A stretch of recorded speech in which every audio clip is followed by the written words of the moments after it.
Ladies and gentlemen, welcome to the second episode of Stunning Fanfic Readings. I'm your host, Stunnington, and in this episode we will be reading a League of Legends fanfic. Yeah, I can't say I'm really that well versed with the game. I mean, I've seen it a couple times, but I can't really say I know that many characters. So bear with me if I pronounce a few names wrong or get a couple voices mixed up. I'll probably play the game in the future if I get around to it. But anyway, the name of this fanfic is The Prodigy by Herod. The Institute of War has discontinued, and with that, the prodigal explorer was free to do what he loves once again. Ezreal embarks across ruined terra, and along the way, old faces and new issues arise. What will become of Ezreal in this new chapter of his life of adventure, love, and war? So yeah, that was the summary. Let's get into it. Take this part out. Cut it out. The Prodigy. The Rift was never his favorite place. How much he longed for the sweet embrace of nature, the thrill of finding hidden treasure, to excavate 1,000-year-old fossils. Oh, how he had longed for it. To kill and die endlessly, constantly, for the satisfaction of many, but solutions to no one. The Institute of War has shut down its war practices. The Summoner's Rift was destroyed, and the fields of justice were to be seen no more. The odd nightmare was over, and finally, Ezreal can finally do what he loves the most. Man, it's fucking freezing. A blonde-headed boy shivering as he tread the frosted slopes of the Freljord. His face was as pale as the snow he walked. He breathed into his gloves to attempt to simulate some heat. I need warmth. Ezreal reached for his pack and tucked his coat closer to him. The sticks he gathered from the forest he came from were dried. He found a small hill where the snow wasn't as heavy and didn't fall far. Flint and tinder in hand, he sparked away at the sticks and gathered stones around to keep the fire burning. He put his gloved hands over the fire and wadded his body close. The heat emanating was comforting, like hot soup on a winter day. Speaking of that, his stomach started to rumble. It had been 3 days since he had started traversing the Freljord, and his rations had depleted on the second day when he awoke to a bear feeding inside of his pack. All he could think of was, I deserve it. So wild bitter. It wasn't truly the hunger that pissed him off, rather than his rookie mistake. Ezreal grabbed berries he scrounged up from the forest in his pack and threw them into his mouth, one at a time, sipping cold water, which didn't help too much, but he needed to stay hydrated. A sigh of relief escaped. Ezreal had bad luck on this adventure, unlike most. That sigh was clinging hope. Horns blared in the distance, horns of war. Ezreal stood up, gazing at a stampede of iron-clad soldiers of the winter, charging down to another group of fighters. No. Ezreal packed his things as quickly as possible. He looked through his goggle and looked at the banner sprawled over the two battle mammoths facing each other. One of a bow and arrow, and the other of 2 axes. In other words, the Avarisan clan was battling the Winter's Claw. An internal conflict arose within Ezreal. Do I interfere, or do I go around? The choice was obvious. The battle raged on for another good half an hour, for he had approached the war zone, sneaking around the trees and grabbing other sticks for future fire. He quickly dashed through the chilling forest. A scream came from the distance. Ezreal could have simply ignored it, but he strode through the cry. From the corner of his eye, he found a scene from the white landscape. 2 soldiers, one with a hand axe and a shield, the other with a spear, cornering a hulking man with a giant sword. At first glance, because the man looked so strong and powerful, he could easily overcome them, but upon further inspection from afar, his arm was terribly injured, possibly broken. Many cuts on the surface, some very deep, his other arm barely able to lift the massive steel blade. I can still take you on, Winterclaw scum! Come at me, beast! The large man yelled, and the soldiers charged at him. Roar! There's no way he can take them out. He needs help. Ezreal snuck around and fired bolts of arcane magic from his gauntlet, striking down the man with the axe, who went down with a cry. The spearman struck at the Avarian's leg, bringing him to his knee. Azrael quickly arcane shifted behind the spearman and stuck at him with the mana he had left. Afterwards punching him with all the strength he could, knocking him out. The Avoriasan looked at him, surprised. You are not from here, aren't you? He looked up to Azrael. His voice was rough and battle-hardened. He had long black hair and tossed facial hair. You saved me, boy. Thank you. The man fell over in pain. Are you all right? Azrael ran up to him again and looked at his face. He seemed to have fainted. I need to get him somewhere safe, but how are we going to get out of this damn war zone? He pondered quickly and then kneeled down. Shit. Well, here goes nothing. He put his hand on the man's chest. Light swirled around him, and he closed his eyes. When he opened, he stood up on the floor of a cave, the man lying at his feet. Azrael brought his pack down and pulled out a first aid kit and disinfected the man's wounds, then wrapped his cut arm in gauze. Bringing the sticks out and again making a small fire, he pulled it next to the man. It still isn't enough. Azrael took his coat off and put it over the man. He shivered a bit, but looked out the cave.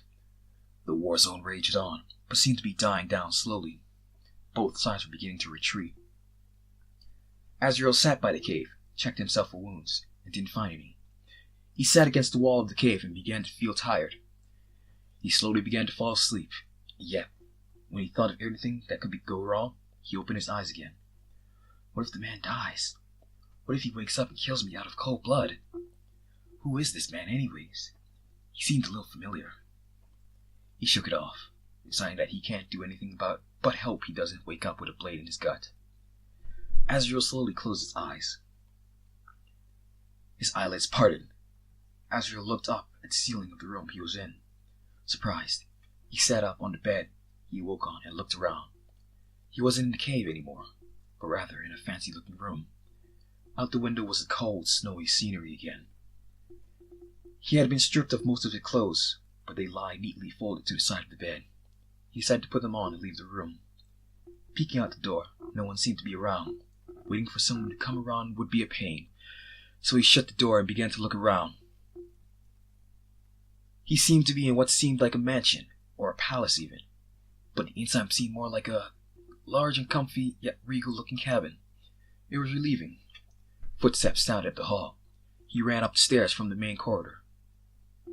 Excuse me, can I ask you... He paused with a rather shocking look. Azrael, you're awake! A white-haired woman ran up and hugged him from out of the blue. Ash? Azrael couldn't help but be shocked. Was he in the Avoriasan palace? My troops found you in a cave when we were looking for Tryndamere. And there you two were. You were nearly freezing to death, because you put the coat over Tryndamere. You barely saved his life, Azrael. Ash hugged him tighter. Hey, Ash. It's no problem. You can let go now. She quickly let go with a surprised look on her face, which was tinted slightly red. Azrael scratched his head with an awkward smile. I'm sorry. I'm just so glad. You've always been a good friend to me since our beginning days in the Institute. I don't know what I would have done if you or Tryndamere died. Ash was embarrassed, but Azrael was used to it. They'd always been great friends since they joined the League of Legends. You know, you're a hero to our tribe. You saved our king, Azrael. Ash smiled at him. Wait, hero? I just did what any other person would have done. Azrael blurted out of embarrassment. Ash giggled in response. That's not what Tryndamere told me. When he woke up, he told us all about how you took out 2 Winter's Clawmen and saved them from near death, she said while giving Azrael a sly smile.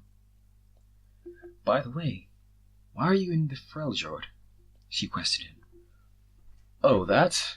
Well, I hadn't been on an adventure in a while, ever since I started the Institute, actually, and I decided I should do what I do best and explore.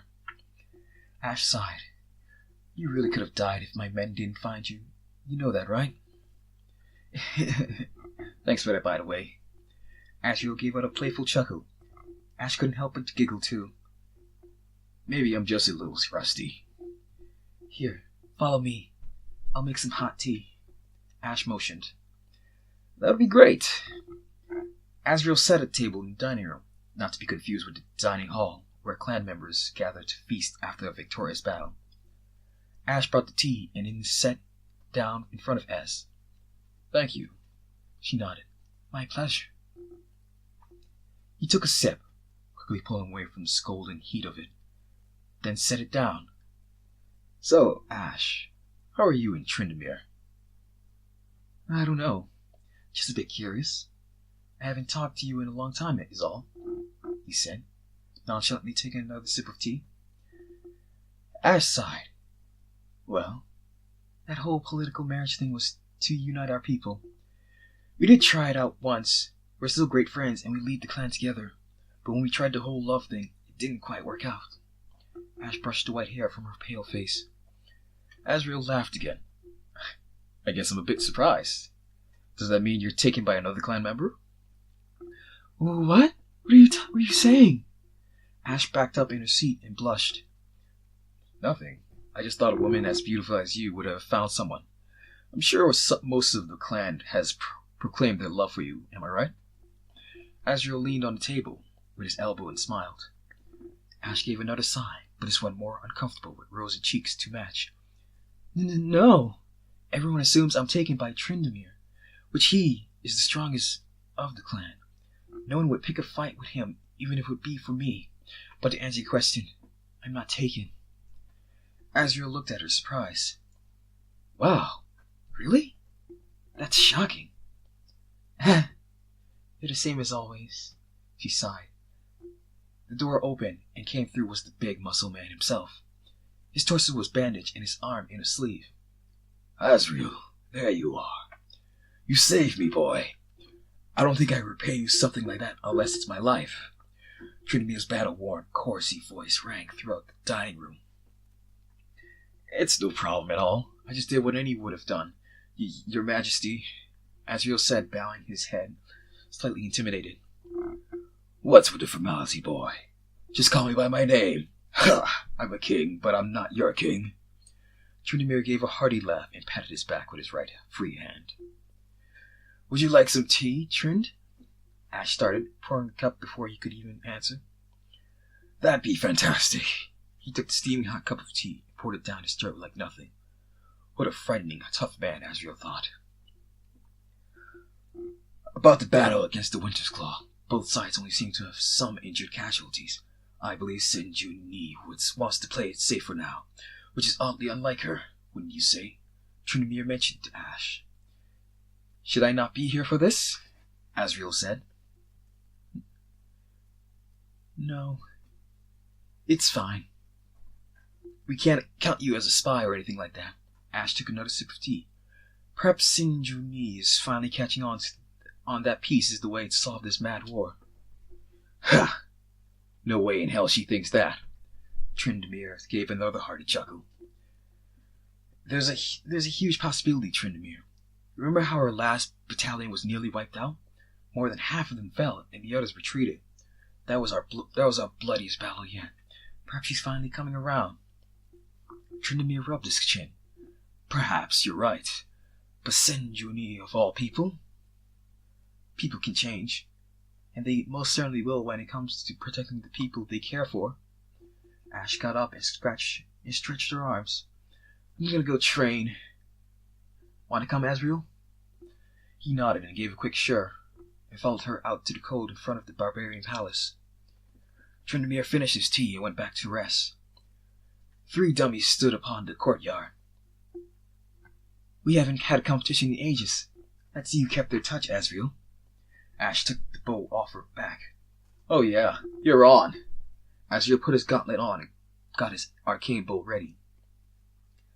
Ash placed 3 apples on the dummies' heads. You want to go first? Ladies first, Asriel smirked. Ash gave him a quick grin, and nodded. In a quick succession. Okay,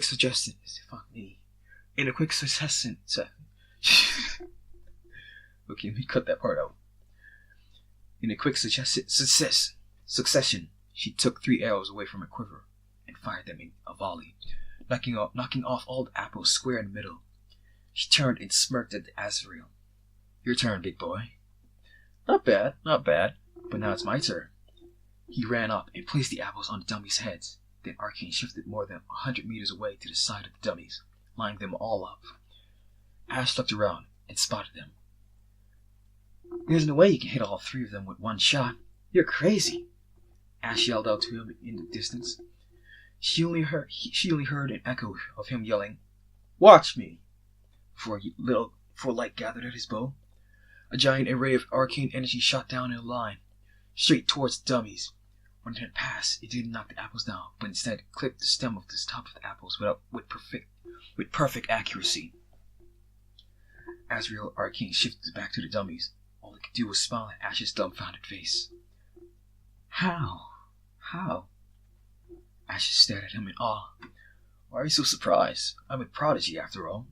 Azrael gave a big dumb grin. Ash shook her head. I can't lose just that. You didn't knock the apple off. Oh, was that the goal? I thought this afternoon was about accuracy. Azrael gave a sly smirk. Fine, you win. For now. Ash put a bow around her back. For now. You give me more credit. Azrael stuck his tongue out at her. She ignored him and turned towards the palace entrance. Azrael followed her inside to get away from the cold. Azrael gazed out the window once more. The city of Recklestack, home to the Avarsan tribe, was quite a sight. Large walls surrounded the massive city, and atop the palace where he was in was 2 statues, one of Ash and one of Avarsa, her ancestor. Ash knocked and came to his guest room. Hey Azrael, there's someone I'd like you to meet. She motioned him. Who is it? Azrael followed and asked. Well, he's our fiercest warrior, battle-hardened by the harsh cold of the north, towering muscles over 7 feet tall. He carries only the heaviest weaponry to charge the battles he fights in, Ash says, hiding a smile. Oh shit, this guy sounds worse than Tryndamere. Here he is. Meet Brahm. Ash motioned to the giant in front of her. Oh, greetings, little one. I am Brahm, the grand goat herder. The large mustachioed man gave a broad grin. No, it is only a joke. I am Shield for Queen. Brahm turned and rubbed Ash's head. Azrael couldn't help but look dumbfounded. I'm Azrael. Nice to meet you, Brahm. I already know who you are. You saved the king. He's good friend. So that means you good friend. The happy, hulking man gave another broad grin and shook his hand, which Azrael winced in pain from his incredible grip. Fiercest warrior, huh? No. I've heard stories of this guy. Quite possibly the perfect human being. He protected a village from an elder dragon, raced down rivers of molten lava, and punched through mountains to save a troll boy. His giant shield was actually a vault door. Go figure. Just never thought he was real, or that he was incredibly lively. Brahm here is one of our best fighters. If Tryndamere isn't in the front lines, then it's almost always Brahm, going out to protect everyone in the Freljord, Ash said with another grin on her face. Ah, my queen, you flatter me. I only do my job. Brahm laughs again. The man never seems to not be happy. Are you always perhaps marrying the queen? He asked Azrael curiously. What? No, of course not. Why would you say that? Azrael asked. Ash follows up with, yeah, why would you say that? You two look like 2 baby goats that were together since childbirth. Brahm gives another broad smile, but doesn't know how awkward he made the atmosphere. He fills the air with chuckles. Though odd, he sure knows how to make people happy. Brahm was just about to go into the city and walk around. I thought we could join him and show you around while you're here, Ash said to Azrael. Yes, we can go to Graga's and get a nice glass of goat milk, Brahm again shouted. I don't mind to drink anything. I've been walking across the frozen tundra for the past week. I need something warm, Azrael said, rubbing his throat. Perfect. Let's head to Graga's brewery. Ash's white locks fluttered as she turned and led them down the road. Asriel looked down the city as he walked. Things were surprisingly calm, unless you caught yourself in a rows with a couple of barbarians, but that's about it. The streets were loud yet quiet. Laughter and everyday market chatter filled the streets. The icy blue streets of all of a sudden seemed warmer. It's beautiful, isn't it? Ash put her hand on Asriel's shoulder. I swore on my life, my honor, that I would protect this place. Ever since my mother died and I picked up this bow, I vowed to make sure nothing happens to our home. Blood doesn't belong on the snow that falls here. Asriel nodded, his head. That's very noble. You couldn't possibly hand that kind of responsibility to hold at such a young age. He couldn't help but admire the courage Ash had. She responded with a small giggle. I'm sure if you love something as much as I love my home and the people here, you're a good guy, Asriel. You're awfully sweet, aren't you? Az gave a cheerful smile. Adventuring was always lonely, and whenever something disheartening happened, it always made your courage wane. But the small things in life always make things better. The people on the streets gazed at their queen and the young hero, listening in on the two's chatter. Oh, and who's this little man? The ladies on the street gossiped and giggled. Asriel didn't seem to notice, but Brahm laughed behind them, and Ash became a little quieter. A small drop of snow fell to Az's shoe and melted. Ah, here we are, friends. Brahm opened the door to the bar. Asriel and Ash followed in. They sat at a booth, ordered drinks, and Brahm gave Asriel's shoulder a hard pat and winked at him. Following that was a chuckle, and then he got off the table and sat at the bar to Gargus and got a special order of goat milk. 2 large beers seemed to slam on their table. Jesus, these things are huge. Alcohol? Asriel lifted the giant glass and stared at the brew. What? You can't handle it. Bet you aren't even old enough to drink, little boy. Ash teased them, picking up her glass and downing nearly half of it on one go, then letting out a loud sigh. Please. I can handle my alcohol just fine. Asriel smirked, nervously putting the edge of the glass to his lips and drying the entire thing. The burning sensation didn't deter him from losing. The men stared at the boy in amazement. Holy, I was joking. Are you okay? Ash said, amazed. Ha!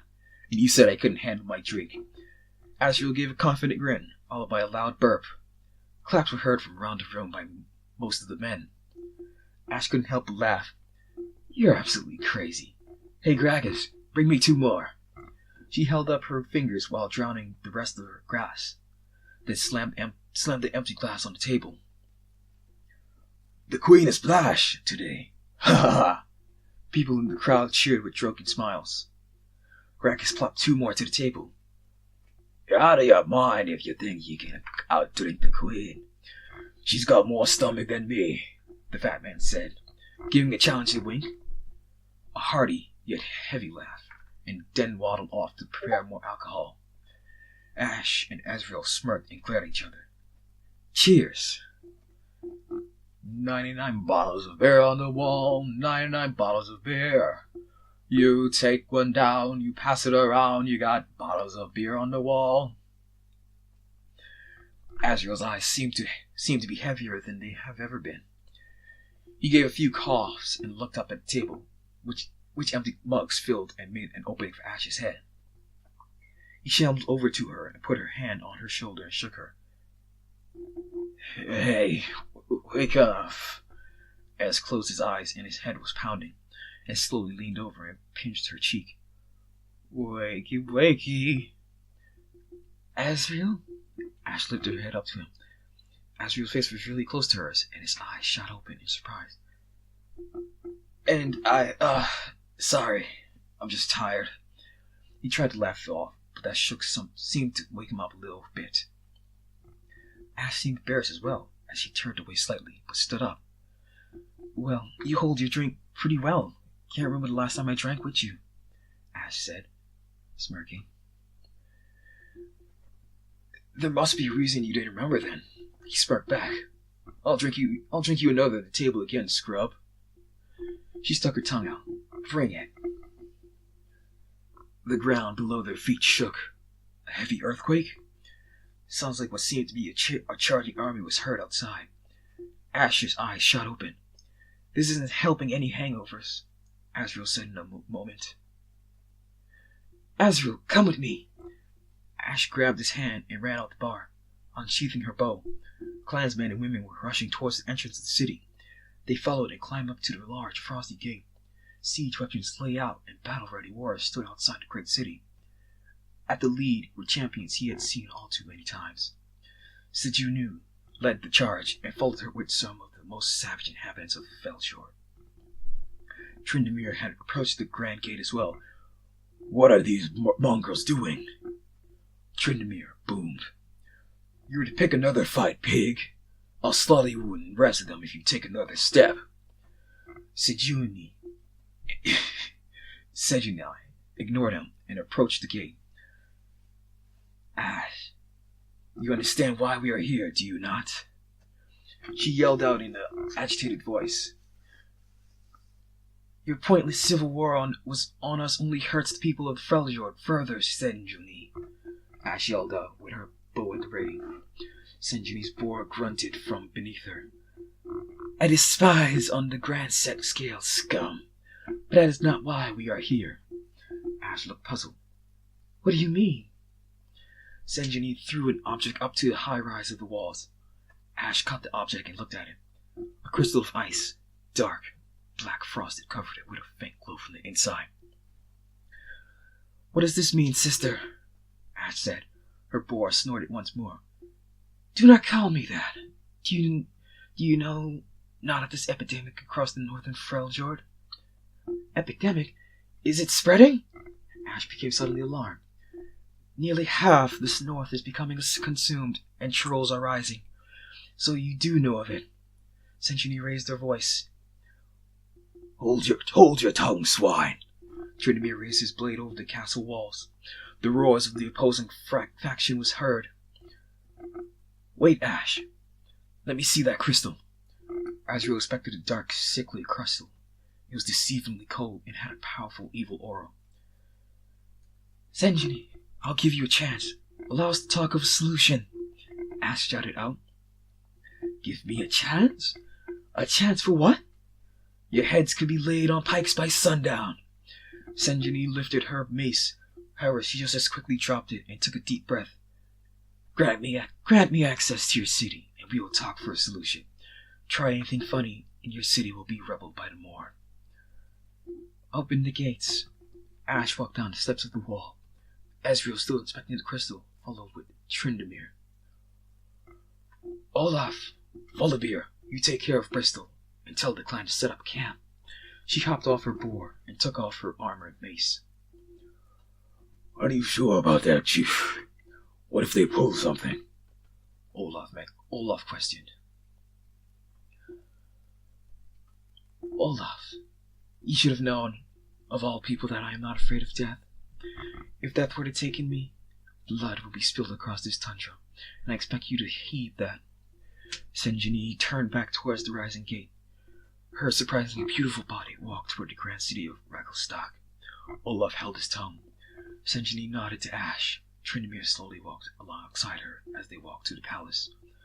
No friendly faces or smiles were seen, only disgust and hatred towards her. She paid them no mind, but a returning bitter look. Asriel caught back up to them and held up the crystal. This is Black Frost, correct? He asked. Both Sejuani and Ash nodded in response.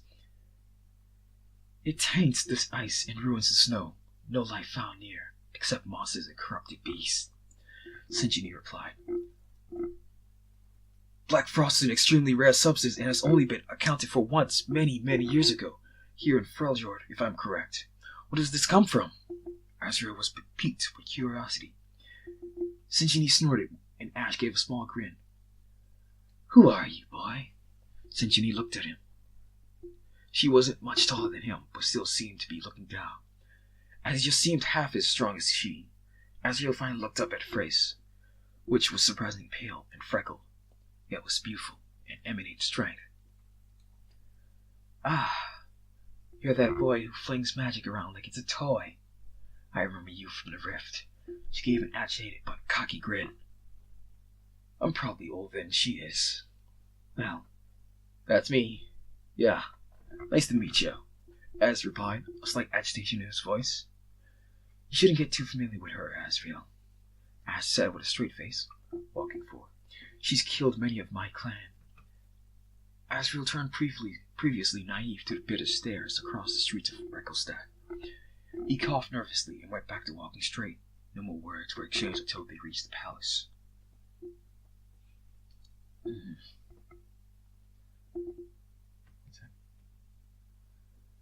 Senjuni and Ash sat at a negotiating table in the palace. Tryndamere sat at Ash's side, and Asriel placed around the room, crystal in hand. So, you know nothing of the spread of the Black Frost?